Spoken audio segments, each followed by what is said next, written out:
Is the Japanese Nambu a cursed pistol?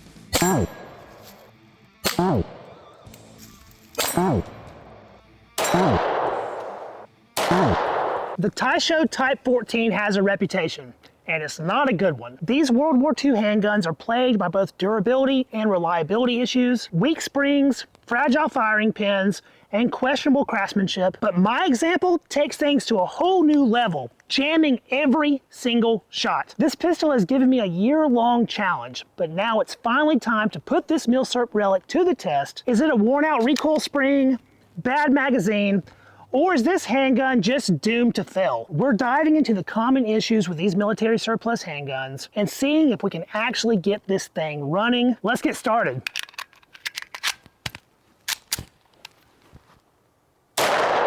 Now, my Type 14 Nambu is basically a turd. These pistols have never been known for reliability, but my particular example here has encountered a malfunction every single time I pulled the trigger. As you guys suggested on the last video on this handgun, the issues that I'm encountering can most likely be corrected with a change of springs. The dual recoil springs especially seem to have lost the tension that they should have. Just by dropping the bolt here a little bit under spring tension, it's not enough to actually lock the action. And as you'll see here, we encounter that same issue while shooting. We squeeze the trigger, it fires, ejects the spent casing, picks up the next cartridge, but then fails to go into battery. The recoil spring seems to be pretty much shot. So I made an order from Wolf Springs, who luckily produce modern spring replacement kits for the Type 14 Nambu. I picked up a pistol service pack Type 2, which includes a modern replacement for every single spring in the Type 14. They also had these extra power recoil spring packs, which as the name suggests is a replacement for both recoil springs, but these springs have a little extra power, which can help to improve reliability. Together, these two packs set me back about 40 bucks. Now I'm hoping that we only have to change that recoil spring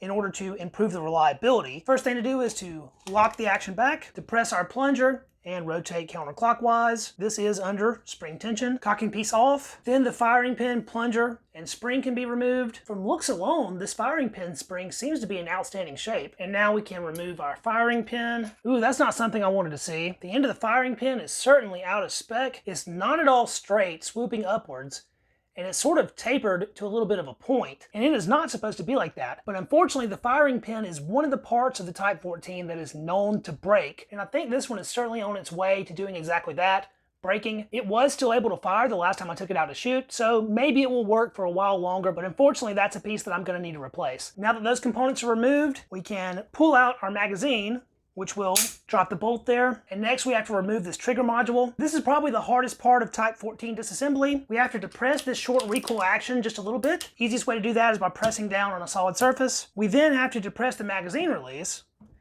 and then we can pull down on our trigger assembly, removing it. I've always thought it was pretty cool that the Nambu's trigger is one complete unit here. And then we can remove the upper from the lower. This little swinging piece here is actually how the action locks. That has to be removed. And then we can pull the bolt out, and there are our two recoil springs, one on each side. It might be a little difficult to notice on camera, but these recoil springs are very wavy. They kind of move up and down. And on the back end of both of these, it looks like someone has possibly snipped off a ring or two. You can sort of see how it terminates to a point instead of being nice and flat like the other side. I think we'll go straight for the extra power springs. If they turn out not to work that well, I will then install the new standard power springs. So this kit did have what I guess is a new firing pin spring, although it is quite a bit longer than the original, and our two brand new recoil springs, which are also substantially longer than the ones that were in the handgun. I mean, that is darn near an inch longer, and these new ones are nice and straight, where these old ones are all wavy like I was talking about. This pistol still contains a lot of other springs that can be changed, but these other springs are not going to be as important for reliability, so I'm hoping I don't have to use anything in this kit just now. This is essentially a standard field strip for the Type 14. Since we do have it all apart, I guess this is the perfect time to at least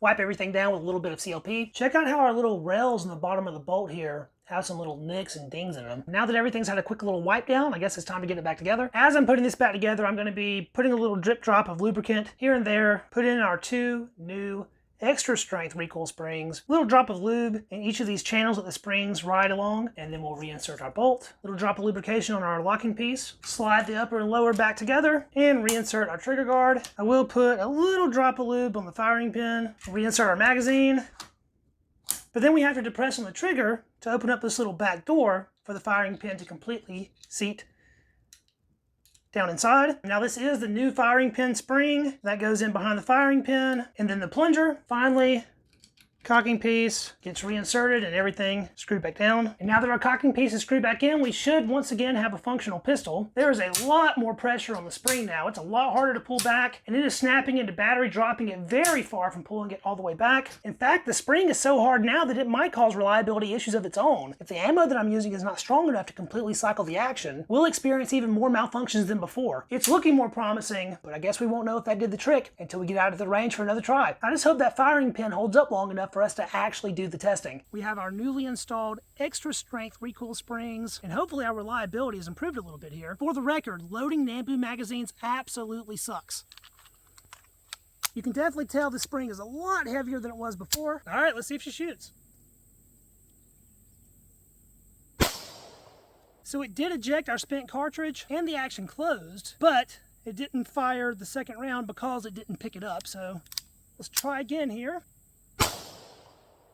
That time the action locked back and did not strip a round. So that appears to be a magazine malfunction. For some reason it's acting like it's not wanting to strip rounds off the magazine now. It's not looking good.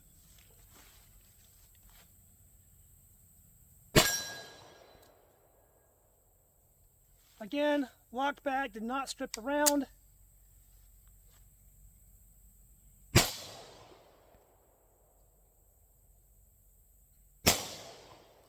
That time it actually cycled. 3 in a row. And we're empty. Well, that was interesting. Let's load up and give it a shot again. Since those last 3 seemed to function decently well, I've only loaded 3 rounds this go around, because we might be having a magazine spring issue also. We got a feed jam there. It definitely seems like it's having some issues picking rounds off the magazine.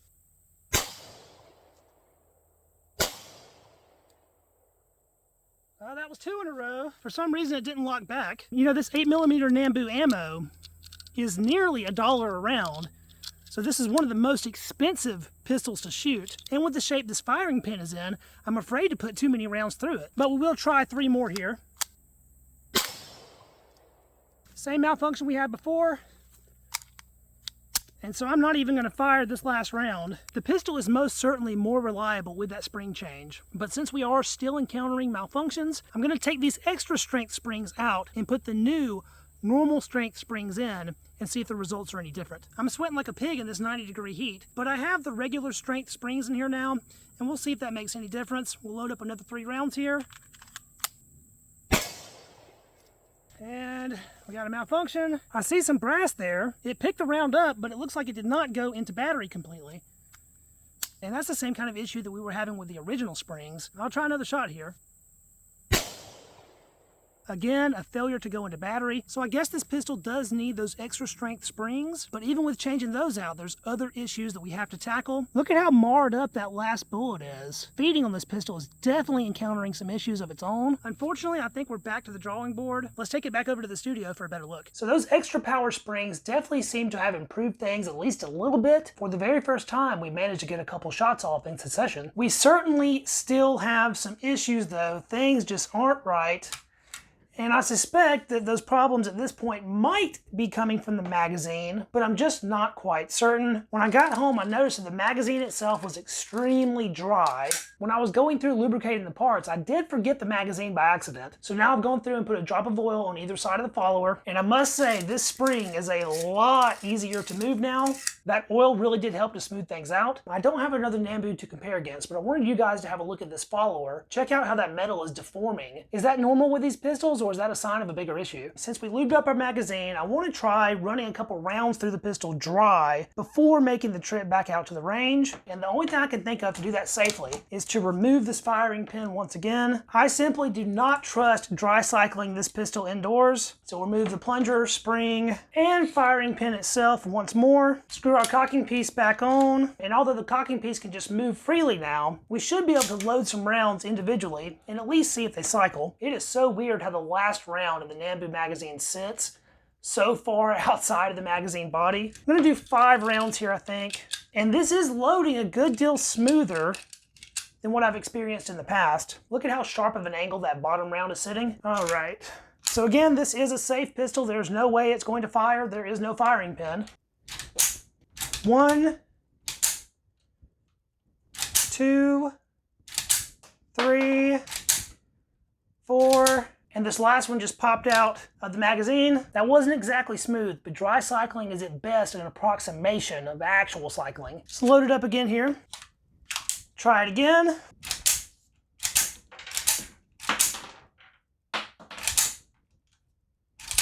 Again, that last round flipped up on its nose, but the ones before that cycled okay this go around.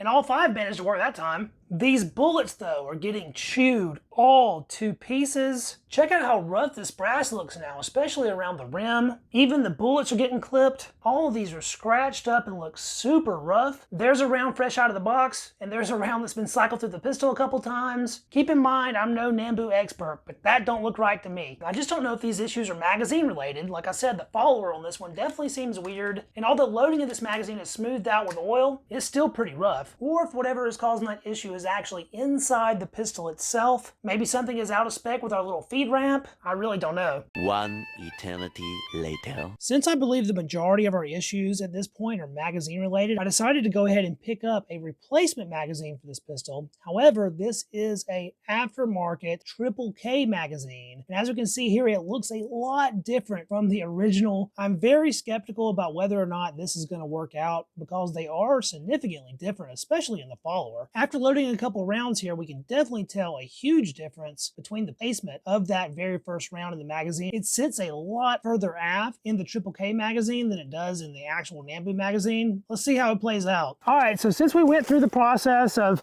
lubing up the magazine and dry cycling some rounds, I figured we'd give it one more shot before we switch to a new magazine.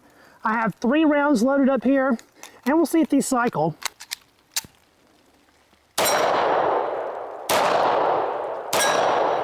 3 for 3, holy crap, I was not expecting that. That is outstanding. Perhaps the lubrication of the magazine really helped out. We do have our aftermarket triple K magazine here, and I do still want to see how it functions. So I think I'm gonna load 5 rounds. Right away, the follower on this magazine seems to have a much nicer positioning than the original one does, but once again, I failed to lube it, so this magazine might need some lubrication as it is. So 5 rounds in.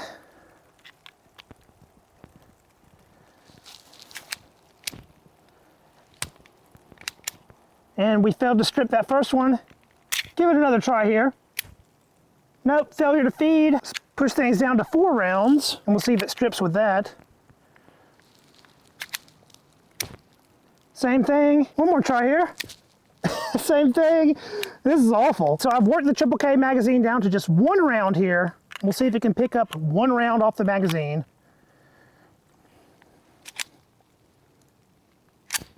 And it did. All right, we have 1 in the pipe. I'm gonna load up 2 more here. I totally don't expect this to work, but I figured we might as well try it. Look, this Circle K magazine doesn't even lock into the pistol, and that probably has a lot to do with why it's not feeding. Give it a shot here though.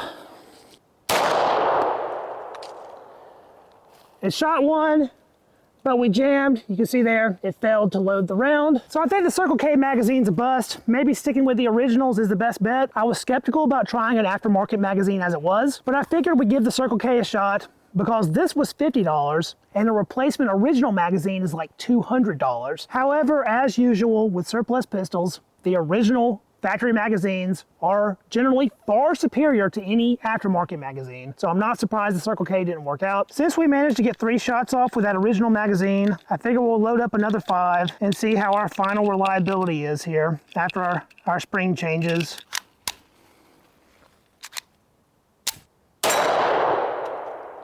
That one was a jam. Another jam. Back down to 3 again. We'll see if these 3 cycle. 1, 2, 3. Seems like 3 out of 8 is about as good as we're going to get out of this pistol. This has been a long journey of reliability testing, more than a year in the making. I hate that my Type 14 here is still far from reliable, but it is doing better than it was when I first got it. Before, we couldn't even get off a single shot without a malfunction. And now at least I can consistently get 3 in a row. Perhaps we need a new magazine follower. Maybe we need a new magazine spring, or maybe just a full replacement original magazine to really get it running the way I would like. And we still need to change the firing pin in my particular example because of course it's bent. The Type 14 is far from a reliable pistol, but man, these things are cool. Just look at it. Such a interesting handgun design. We didn't exactly have the results I wanted, but I do think that this pistol is now improved. I want to say a big thank you to you guys for watching the video. If you enjoyed it, don't forget to thumbs up it to help it out with the Google algorithm. Subscribe to the channel so you don't miss any of my future military surplus firearms content. Let me know what your opinions of the Taisho Type 14 are down in the comments, and I will catch you guys in the next video. See you then. Peace.